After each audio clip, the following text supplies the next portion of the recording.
So hey guys, welcome back to our channel. ഞാനും ലിൻഡയും കൂടെ ഓ റോമിയോ എന്ന് പറയുന്ന മൂവിയുടെ ട്രെയിലർ റിയാക്ട് ചെയ്യാൻ വേണ്ടിയാണ് വന്നിരിക്കുന്നത്. സോ ഷാഹിദ് കപൂർ ആൻഡ് തൃപ്തി ദിമിട്രി, രൺദീപ് ഹൂഡ ഒക്കെയാണ് ഇതിനകത്തെ അഭിനേതാക്കൾ പ്രധാനമായിട്ടുള്ള. അതുപോലെ ഡയറക്ടർ വിശാൽ ഭരദ്വാജാണ്. അപ്പോൾ ഷാഹിദ് കപൂറിൻ്റെ പടങ്ങളെക്കുറിച്ച് പറയുവാണെങ്കിൽ എനിക്ക് തോന്നാറുള്ളത് അതൊരു kind of hit and miss എന്ന പോലത്തെയാണ്. എല്ലാ പടങ്ങളും ഷാഹിദിൻ്റെ നല്ലതല്ല, പക്ഷേ മോസ്റ്റ്ലി അവരുടെയൊക്കെ ട്രെയിലർ ഒക്കെ ഇറങ്ങുമ്പോൾ അടിപൊളിയായിരിക്കും, പക്ഷെ മൂവി വരുമ്പോൾ അത്ര പ്രോമിസിങ് ആയിട്ടൊന്നും തോന്നാറില്ല. പക്ഷേ എനിക്ക് തോന്നുന്നു പുള്ളിയുടെ എനിക്ക് ഏറ്റവും ഇഷ്ടപ്പെട്ടത് ആ, ഒന്ന് മറ്റേ ജബ് we met at. ജബ്ബി met ജബ്ബി met, പിന്നെ മറ്റേ ആങ്കർ, ഇത് ഇതാണ് കബീർ സിംഗ്. ആ, കബീർ കബീർ സിംഗ്. സിംഗ് ഒരു രക്ഷയില്ല കേട്ടോ. സത്യം പറഞ്ഞാൽ എനിക്ക് വിജയ് ദേവരകൊണ്ടയുടെ പടത്തിനെക്കാട്ടും ഇഷ്ടപ്പെട്ടത് ഷാഹിദിൻ്റെയാണ്. ലിൻഡയ്ക്ക് പക്ഷെ അങ്ങനെ അല്ലായിരുന്നു കേട്ടോ. എനിക്ക് വിജയ് ദേവരകൊണ്ടയുടെ എനിക്ക് ഷാഹിദിനെ ഭയങ്കര അത് ഇഷ്ടമാണ്. ഒറിജിനൽ ഫോം തന്നെ എനിക്ക് ഇഷ്ടപ്പെട്ടിട്ടുണ്ടായിരുന്നു. പക്ഷെ ഇതിനകത്ത് ഈ ഷാഹിദിൻ്റെ ആ ഒരു ആങ്കർ കാണിക്കുന്നുണ്ടല്ലോ, അത് നന്നായിട്ട് എനിക്ക് ഷാഹിദിനെ കിട്ടും. മറ്റേ വിജയ് ദേവരകൊണ്ടയുടെ ഒരു നോർമൽ ഒരായിട്ടുള്ള ഒരു ആങ്കറാണ് കാണിക്കുന്നത്, ആ ഒരു ഇമോഷൻ. ഓക്കെ. അപ്പോൾ ഷാഹിദിൻ്റെ പിന്നെ പടങ്ങൾ വേറെ ഏതൊക്കെയാണ്. അപ്പോൾ അതുപോലെ തന്നെ ഈ വിശാൽ ഭരദ്വാജിൻ്റെ പടങ്ങളൊക്കെ ഭയങ്കരമായിട്ട് എന്താ പറയുക, സീരിയസ് ആൻഡ് നമ്മുടെ റിയൽ ലൈഫിൽ കുറേയൊക്കെ നടക്കുന്ന സംഭവങ്ങളും കൂടെ കയറ്റി വെച്ചിട്ടുള്ള രീതിയിലുള്ളതൊക്കെയാണ്. പിന്നെ കുറേ ഫിലിം ഹൈദർ ഉണ്ടല്ലോ നീ. ഉം. പിന്നെ ഓംകാര, കമീനെ എനിക്ക് അത്ര ഇഷ്ടപ്പെട്ടില്ല, ഹൈദർ കൊള്ളായിരുന്നു.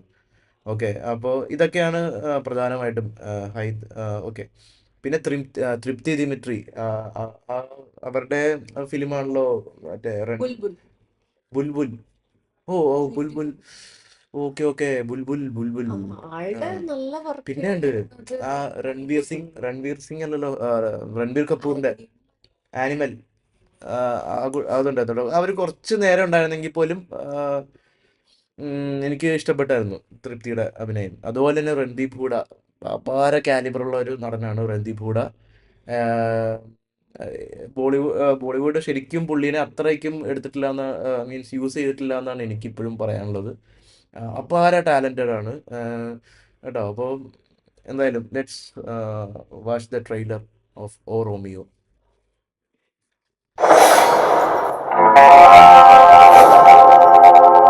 छोटू छोटू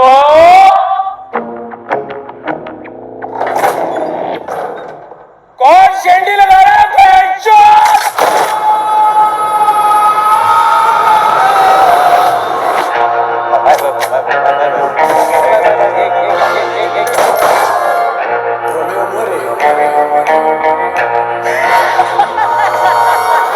है कोई और ड्राइवर चक धक करने लगा जाके लिए जा दीजिए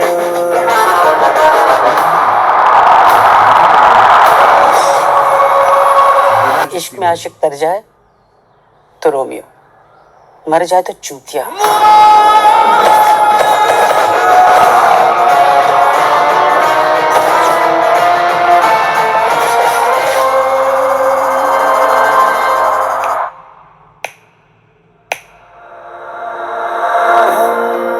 तो तेरे ही लिए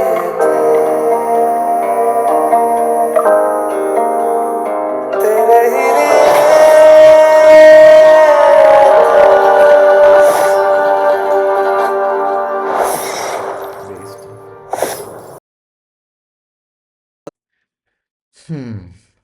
സോ എങ്ങനെ, ഇഷ്ടപ്പെട്ടോ ട്രെയിലർ? ഫെബ്രുവരി 13th റിലീസ് ചെയ്യുന്നതുകൊണ്ട് ചിലപ്പോൾ ഒരു ലൈല മജ്നു പോലത്തെ മൂവിയൊക്കെ ആയിരിക്കും തോന്നുന്നു. അങ്ങനെ എക്സ്പെക്ട് ചെയ്യാം. പോടാ. ചിലപ്പോ ഫെബ്രുവരി 14th വാലന്റൈൻസ് ഡേ. ട്രെയിലർ എനിക്ക് ഇഷ്ടപ്പെട്ടു, പക്ഷേ ഒട്ടും ഡൈജസ്റ്റ് ചെയ്യാൻ പറ്റാത്ത ഏതാണെന്നറിയോ, ആ ഫരീദ എന്ന് പറഞ്ഞിട്ടുള്ള ഒരു അമ്മയില്ലേ. പണ്ട് തൊട്ടേ ഉള്ള പടങ്ങളിൽ അമ്മ വേഷമാണ് എപ്പോഴും ചെയ്യുന്നത്. ഫരീദ എന്നിട്ടുള്ളത്.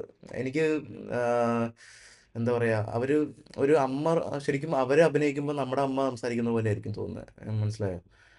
ഇപ്പം പറഞ്ഞിട്ട് കാര്യമില്ല, മൂവീസിലെ ക്യാരക്ടേഴ്സ് വരും മാറും, പക്ഷേ എനിക്ക് തോന്നുന്നു this is hair first time ഇങ്ങനത്തെ ഒരു എന്താണ് ബാഡ് വേർഡ്സ് എന്ന് എന്താ പറയുക, ചൂത്തിയാന്നൊക്കെ പറഞ്ഞ് വിളിക്കുന്നുണ്ട്. ഓക്കെ. ആദ്യമായിട്ട് ഞാൻ കാണുന്ന അവരുടെ വായിന്ന് വരുന്നത്. പക്ഷെ അത്ര വലിയ ബാഡ് വേർഡ് ആണോ? അല്ല, അങ്ങനല്ല. അവരുടെ വായിന്ന് എപ്പോഴും ഓമനത്വം നിറഞ്ഞ ക്യാരക്ടേഴ്സാണ് കൂടുതലും അവരുടെ അടുത്തുനിന്ന് വന്നിട്ടുള്ളത്. ഓക്കെ. അപ്പം ജോബിച്ചൻ ഉദ്ദേശിക്കുന്നത് മറ്റേ ഷാറൂഖ് ഖാന്റെയും ഷാറൂഖ് ഖാൻ പണ്ടത്തെ കുറെ പടങ്ങളിലൊക്കെ പടങ്ങളിലൊക്കെ ദിൽവാലെ ദുൽഹനിയ ലേ ജായെങ്കിലാണോ? ഓർമ്മയില്ലേ? ഋത്തിക് റോഷന്റെ ആ ഇത് ഷൂ ഒക്കെ ഉയ്യോ, കെട്ടിക്കൊടുത്തത്. ആ എന്താ പറയാ, കഹോന പ്യാറെ, ആ, എന്തൊക്കെ അമ്മ വേഷത്തില് പക്കാ അമ്മയാട്ടോ. എനിക്ക് ആ അമ്മ കരയുമ്പോ എനിക്കും കരച്ചിൽ വരും. മനസ്സിലായോ? എനിക്ക് അതിപ്പോ വെച്ചാലും ഇത് കളി. അത് എപ്പോ വെച്ചാലും ഇരുന്ന് എനിക്കത് വരും. പക്ഷെ ഈ അവരുടെ വായിന്ന് ഒട്ടും ഡൈജസ്റ്റ് ആയില്ല. അത് മാത്രം. പിന്നെ ബാക്കിയെല്ലാം ഓക്കെ. വയലൻസ് ആണ്. വയലൻസ് ഉണ്ട്, നല്ലപോലെ നല്ല വയലൻസ് ഉണ്ട്. പിന്നെ ഷാഹിദിന് ഇങ്ങനത്തെ റോളുകളൊക്കെ ഭയങ്കരമായിട്ട് സ്യൂട്ട് ചെയ്യും. ഓക്കെ. അപ്പം കൊള്ളാം. നാനാ പട്ടേക്കർ ഉണ്ട്. ഓക്കെ. പിന്നെ നേരത്തെ മറ്റേ ഇയാളുണ്ടല്ലോ, പുള്ളിയുടെ പേര് ഞാൻ മറന്നുപോയി. ഉം, മുടി ഇപ്പം കേട്ടില്ലേ, പുള്ളി സിനിമയൊക്കെ നിർത്തുവാണെന്നൊക്കെ ആ, പറഞ്ഞു. 12 ഫെയിൽ ട്വൽത്ത് ഫെയിലില്, ട്വൽത്ത് അല്ലാത്ത പാസ്, ഹീറോ. ട്വൽത്ത് ഫെയിൽ, അങ്ങനത്തെ ആ ഫിലിമിലൊക്കെ ആക്ടർ ഭാര നടനാണ് കേട്ടോ. പേര് മറന്നുപോയി, ക്ഷമിക്കണം.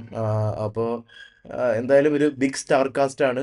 വലിയ പടമായിരിക്കും. ദിശ പട്ടാനി അതൊക്കെ. ദിശ പട്ടാനി. ഓക്കെ. ദിശ പട്ടാനി എനിക്ക് അത്ര വലിയ ഹോപ്പില്ല. കാരണം ആ, ആ, പുള്ളിക്കാരി എല്ലാ വലിയ ബിഗ് ബഡ്ജറ്റിലും ആ, കാണാറുണ്ട്. പക്ഷെ അങ്ങനത്തെ പടങ്ങളൊക്കെ എനിക്ക് അത്ര വർക്ക് ആവാറില്ല. എന്തായാലും നമുക്ക് ഇതിനെ ഇതങ്ങനെ ജഡ്ജ് ചെയ്യാനൊന്നും പറയാൻ പറ്റില്ല കേട്ടോ. മൂവി ഇറങ്ങിയാലേ നമുക്ക് പറയാൻ പറ്റുള്ളൂ. Anyway, good trailer anyway. So നമുക്ക് അടുത്ത വീഡിയോയിൽ നമുക്ക് വീണ്ടും കാണാം. ഇത് കാണണോ വേണ്ടയോ എന്നുള്ള കാര്യം ഞാൻ ആലോചിക്കട്ടെ.